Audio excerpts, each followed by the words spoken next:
Very good evening, my dear students. How are you all? Welcome back to Shipping Minds Vinu. Today we will continue with our sociology subject. UGC NET unit 4 पे हम हैं rural urban transformation के बारे में हम लोग पढ़ रहे थे कि रूरल अर्बन किस तरह से ट्रांसफॉर्मेशन हुआ, किस तरह से चेंजेस आए, क्या डिफरेंस है रूरल में, क्या किस तरह से आप डिफ्रेंशिएट करेंगे रूरल एंड अर्बन को लाइफस्टाइल के बेसिस पे, उनकी अर्निंग्स के बेसिस पे, उनके नॉर्म्स एंड वैल्यूज़ के बेसिस पे। तो ये सारी चीज़ें किस में है? Rural urban transformation unit 4 sociology UGC NET examination. जहाँ जहाँ भी आपको सोशियोलॉजी सब्जेक्ट आता है, that is DSSB, HTET, RPSC, UPSC, then GATE में भी सोशियोलॉजी सब्जेक्ट इंट्रोड्यूस हो चुका है। तो हर एक सब्जेक्ट की मतलब हर एग्जाम की तैयारी जहाँ पर सोशियोलॉजी है जो मैं पढ़ाती हूँ उससे आप कर सकते हैं। ठीक है, अब हम स्टार्ट करते हैं। फर्स्ट, भूदान ग्रामदान, ये आप लोगों ने बहुत बार सुना होगा। भूदान मूवमेंट, ग्रामदान मूवमेंट, ये स्टार्ट किसने किया था? विनोबा भावे ने। ओके, लेकिन जो विनोबा भावे हैं वो इंस्पायर्ड थे किससे? गांधीयन सर्वोदय मॉडल से।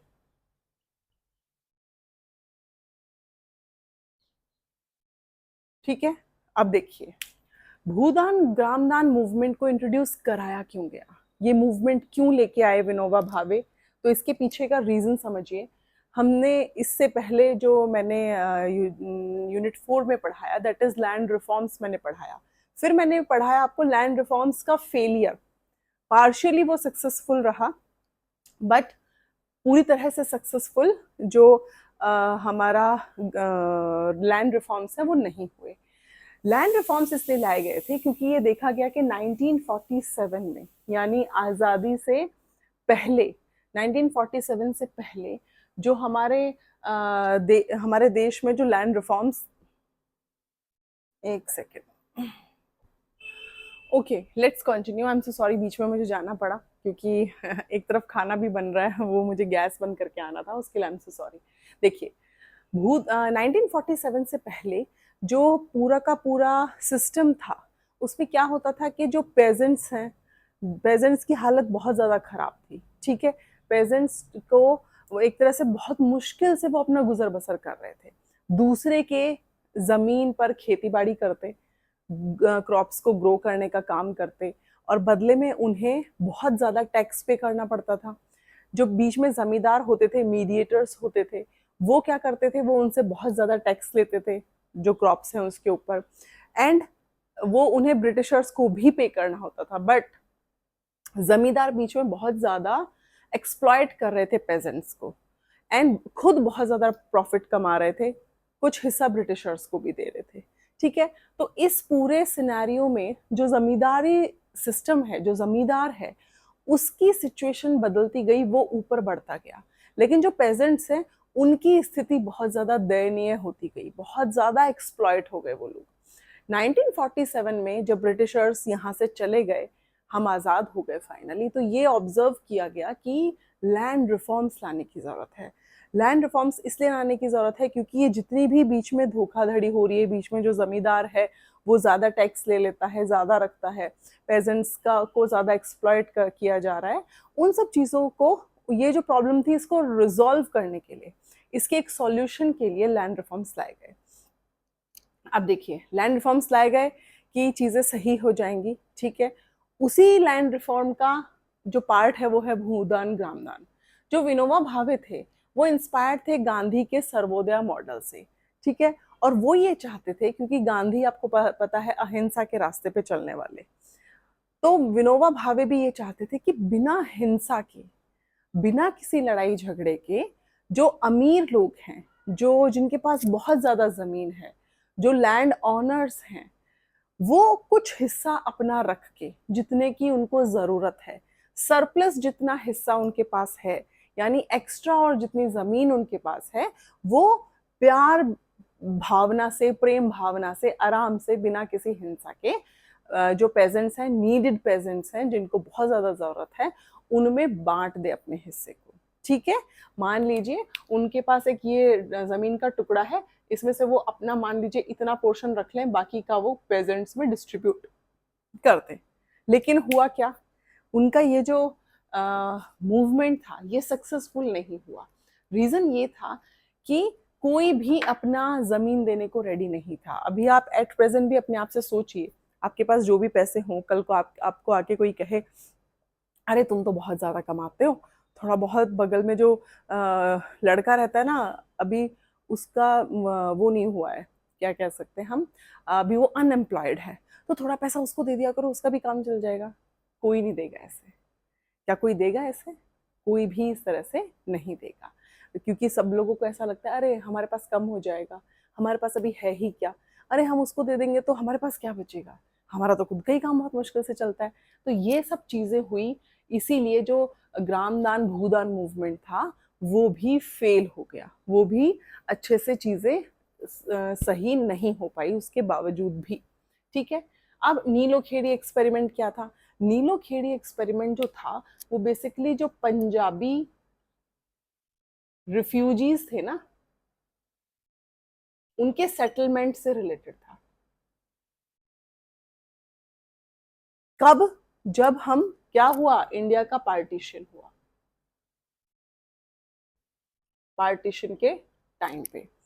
पार्टीशन के टाइम पे जब चीजें बट गई कि ये हिस्सा पाकिस्तान का हो गया, ये हमारा हो गया, उस टाइम पे कुछ पंजाबी रिफ्यूजीज थे जो उधर से इधर आए, तो उनके सेटलमेंट के लिए उन्हें पंजाबी रिफ्यूजी बोला गया, जो पाकिस्तान के हिस्से से यहाँ आ गए थे।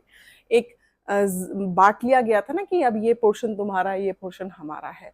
तो उनके सेटलमेंट को कि इनको अब हम कहाँ पर एडजस्ट करेंगे, उसके मूवमेंट को एक तरह से, उस एक्सपेरिमेंट को नाम दिया गया नीलो खेड़ी, ये याद रखना है।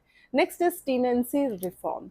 टेनेंसी रिफॉर्म इसीलिए लाया गया कि टेनेंसी रिफॉर्म था क्या? टेनेंसी रिफॉर्म था कि एक तरह से एक लिमिट डिसाइड कर दी जाए। मान लीजिए कि ये जमीन का टुकड़ा है, ठीक है, ये बहुत बड़ा जमीन का टुकड़ा है, तो इसमें भी क्या किया गया, इसमें भी कुछ चीजें, हाँ पापा जी, पापा जी मैं पढ़ा रही हूं, एक बार रुक जाओ। तो ये था टेनेंसी रिफॉर्म। इसमें ये जो land, I am so sorry, बीच में मुझे बोलना पड़ा क्योंकि और कोई घर पे है नहीं जो रिप्लाई करे, सो सॉरी। तो ये एक लैंड का पूरा पोर्शन था जिसमें क्या है, ये डिसाइड किया गया कि मान लीजिए ये पर्सन है ए, ये पर्सन है बी, ये पर्सन है सी, तो ये फिक्स कर दिया गया कि इसको इतना हिस्सा मिलेगा, इसको इतना हिस्सा मिलेगा, और कोशिश की जाएगी इसको इतना ही हिस्सा मिले और यहाँ पे भी बच जाए वो किसी और को मिल जाए। ये था टेनेंसी रिफॉर्म कि किसी के पास बहुत ज्यादा ना चला जाए, कि किसी के पास बिल्कुल ही नहीं है और किसी के पास बहुत ज्यादा है। ये चीजें करने की कोशिश की गई बट सक्सेसफुल नहीं हुई। अबॉलिश ऑफ इंटरमीडियरीज, जो बीच में ये जो जमींदार थे ना, जमींदार, जमींदारी तो थे इंटरमीडियर, ओ God,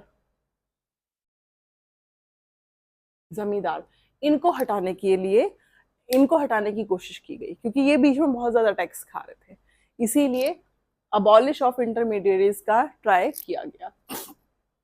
ceiling on land holdings, फिर साथ में क्या किया गया कि जिनके पास जितनी लैंड है उसकी भी सीलिंग की जाए। ये पता होना चाहिए कि किसके पास कितना लैंड जो है वो आ रहा है। टेनेंसी में एक चीज और थी कि आपको इससे ज्यादा आप रेंट नहीं ले सकते। मान लीजिए किसी के पास बहुत ज्यादा जमीन है और वो पेजेंट को किसी को जमीन देता है अपनी, कि ठीक है तुम इस पे खेती करो, तो उसका एक फिक्स प्राइस किया गया कि आप, मान लीजिए फिक्स कर दिया गया कि 5,000 से ज्यादा आप चार्ज नहीं कर सकते, इससे ज्यादा आप रेंट उसका नहीं ले सकते हो पेजेंट से। तो ये चीजें भी इसमें हुई। सीलिंग में भी वही चीजें हुई कि डिसाइड किया गया कि इतना लैंड का टुकड़ा आपको मिलेगा। Then consolidation of desperate land holdings. अब ये ध्यान दिया गया इसमें कि किसके पास कितनी लैंड है जो अलग अलग जगह पे भी है। बहुत बार लोग स्मार्टली क्या काम करते हैं, जहां वो रह रहे हैं वहां कुछ जमीन ले लेंगे, फिर किसी और स्टेट में और ज़मीन ले लेंगे, फिर किसी और स्टेट में और ज़मीन ले लेंगे। लेकिन जब आप उनसे पूछेंगे ना, तुम्हारे पास क्या है, तुम्हारे पास ये ज़मीन है, तुम्हारे पास और भी है शायद, तो बोले नहीं नहीं, हमारे पास तो बस यही है और हमारे पास कुछ है ही नहीं। लेकिन उनके और भी बहुत सारे कहीं ना कहीं लैंड्स जो हैं वो होती थी। तो उसको रिजॉल्व करने की कोशिश की गई कि जो लोगों की अलग अलग जगह पे लैंड है उसको किस तरह से एक जगह पे लाया जाए ताकि पेजेंट्स को फायदा हो सके, पेजेंट्स की जो सिचुएशन है उसको ठीक किया जा सके ताकि उनको कुछ जमीन का हिस्सा दिया जा सके। अब हम पढ़ते हैं आंद्रे बेते के बारे में, जिन्होंने रूरल अर्बन ट्रांसफॉर्मेशन पे काम किया है। फॉलो वेबेरियन मॉडल, इन्होंने वेबेरियन मॉडल को फॉलो किया और वो क्या था, कास्ट क्लास एंड पावर। इन्होंने कास्ट क्लास एंड पावर के ऊपर काम किया। जो आंद्रे बेते थे उनका काम था तमिलनाडु के तंजोर श्रीपुरम पे, ये याद रखना है, तमिलनाडु के तंजोर श्रीपुरम पे उनका फील्ड वर्क था। किसका, आंद्रे बेते का।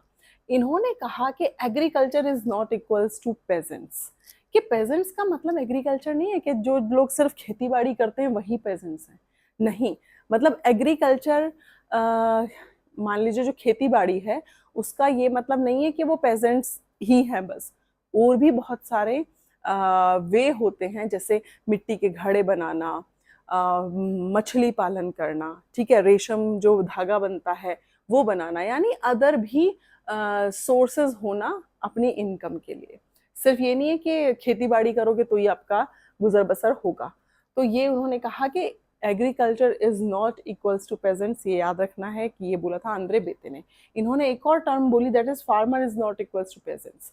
इन्होंने बताया कि जो फार्मर है उनकी सिचुएशन फिर भी कहीं ना कहीं जो पेजेंट्स हैं उनसे अच्छी है, क्योंकि उनके पास जो पेजेंट्स हैं वो एक तरह से बिल्कुल लैंडलेस हैं, उनके पास कोई ज़मीन नहीं है, कोई अदर उनके पास ऑप्शन नहीं है काम करने का। फार्मर्स जो हैं उनके पास फिर भी कुछ ना कुछ थोड़ी बहुत लैंड होती है जिसको वो पेजेंट्स को देते हैं। तो फार्मर और पेजेंट हमेशा याद रखना है, ये एक टर्म नहीं है, आप इसको इंटरचेंजेबली यूज नहीं कर सकते। फार्मर अलग है एंड पेजेंट्स अलग है। इसी के साथ आंद्रे बेते ने कहा कि लैंड एंड इट्स यूटिलाइजेशन, उन्होंने कहा कि दो बहुत ही इंपॉर्टेंट चीजें हैं जिसको ध्यान में रखना जरूरी है कि लैंड जो है, जमीन, और उसका यूटिलाइजेशन किस तरीके से होता है, क्या उसका यूटिलाइजेशन सही तरह से सही डायरेक्शन में हो रहा है। दूसरा इंपॉर्टेंट उन्होंने बताया प्रोडक्टिव पर्पस। प्रोडक्टिव पर्पस में क्या आएगा, प्रोडक्टिव पर्पस में उन्होंने 2 टाइप्स बताए। एक तो उन्होंने बताया जिसको हम बोल सकते हैं फूड के लिए, ठीक है, कि आप लैंड का यूज कर रहे हो क्रॉप्स को ग्रो करने के लिए, ठीक है, कि आप एक तो इससे क्रॉप्स ग्रो करोगे, उससे अपना गुजर बसर कर लोगे। दूसरा उन्होंने बताया कि प्रोडक्टिव पर्पस में एक और हो सकता है ई कॉम, हम कह सकते हैं कमर्शियल, यस, कमर्शियल। कमर्शियल का मतलब होता है कि आप उसको, उस लैंड को इस तरह से यूज करो कि उससे उगने वाली चीजें आप मार्केट में बेच सको और बदले में आपको पैसा मिल सके। उससे भी पेजेंट्स का जो सिचुएशन है वो सही हो सकता है। कमर्शियल होना यानी आप जो भी चीज उसमें ग्रो करोगे खाने वाली चीजों से अलग, जैसे कॉटन ग्रो किया, ठीक है, कॉटन आप मार्केट में जाके बेचोगे, बदले में आपको पैसा मिलेगा। तो ये होता है productive purpose. Then he discussed the rural stratification pattern, उन्होंने रूरल स्ट्रेटिफिकेशन के पैटर्न को डिस्कस किया और 2 टाइप्स बताया, दैट इज लैंड कंट्रोल, के 2 चीजों पे ध्यान रखना जरूरी है कि अगर एक लैंड का टुकड़ा है तो उस पे कंट्रोल किसका है एंड उसको मैनेज कैसे किया जा रहा है, ये चीजें ध्यान में रखने वाली है। अब जैसे लैंड कंट्रोल हो गया, मान लीजिए जमींदार, ठीक है, लेकिन मैनेजमेंट कौन कर रहा है, मैनेजमेंट पेजेंट्स कर रहे हैं, क्योंकि उस पे काम तो वही लोग कर रहे हैं, फार्मर उस पे काम कर रहे हैं। तो ये होता है लैंड कंट्रोल, लैंड मैनेजमेंट। ये एग्जाम में पूछा जा सकता है कि रूरल स्ट्रेटिफिकेशन में 2 टाइप्स क्या थे, लैंड कंट्रोल, लैंड मैनेजमेंट। अब देखिए आंद्रे बेते ने एक और चीज कही कि family labour, hired labour and tenancy. उन्होंने कहा कि एक पैटर्न देखने के लिए मिलता है रूरल एरियाज में कि एक तो फैमिली लेबर्स होते हैं, यानी बिल्कुल जो लोग गरीब हैं वो क्या करते हैं, मान लीजिए उनके पास लैंड हो छोटा मोटा टुकड़ा, तो उसके बाद भी उनके पास इतने पैसे नहीं हैं कि वो किसी लेबर को हायर कर सके उस पर काम करने के लिए, तो वो फैमिली लेबर यानी खुद ही उनके बीवी बच्चे सबको उस लैंड पे काम करने के लिए लगा लेते हैं साथ में, ताकि वो सब मिलके काम करें और कुछ पैसा कमा पाए। तो एक तो ये सिचुएशन होती है फैमिली लेबर्स। दूसरा होता है हायर्ड लेबर, जो इनसे अच्छी सिचुएशन में होते हैं, जैसे फार्मर्स हो गए, जैसे जमींदार हो गए। ये लोग क्या करते हैं, लेबर को हायर कर लेते हैं, उनसे काम करवाते हैं। थर्ड आ जाते हैं टेनेंसी। ये क्या करते हैं, ये कुछ नहीं करते, ये आराम से, इनके पास खूब सारी लैंड है, उसको जमीन को ये लोग किराए पे दे देते हैं, रेंट पे दे देते हैं। भैया हमें इतना रेंट चाहिए, अब चाहे तुम्हारे जमीन पे फसल उगे और चाहे ना उगे, हमने तो तुम्हें लैंड दे दी। अब अगर कल को सूखा पड़ जाए या बाढ़ आ जाए तो इनका कोई लेना देना उस चीज से नहीं होता है। ये इनका बहुत सिंपल चीज है, आपकी को हम जमीन दे चुके हैं, क्रॉप्स ग्रो होगी, अच्छी बात है, नहीं होती है तो भी आपको जो फिक्स एक रेंट डिसाइड किया गया है वो पे करना ही पड़ेगा। तो ये 3 पैटर्न्स भी देखने के लिए मिलते हैं रूरल एंड अर्बन, रूरल्स में, ठीक है। तो ये था माय डियर स्टूडेंट्स हमारा आज का topic, rural urban transformation unit 4। तो आई होप आप लोगों को समझ में आएगा। कहीं कुछ भी इशू है तो मैसेज ड्रॉप करके आप लोग मुझसे पूछ सकते हैं। And please, it's my humble request again, please do like, subscribe and share my YouTube channel. Thank you so much.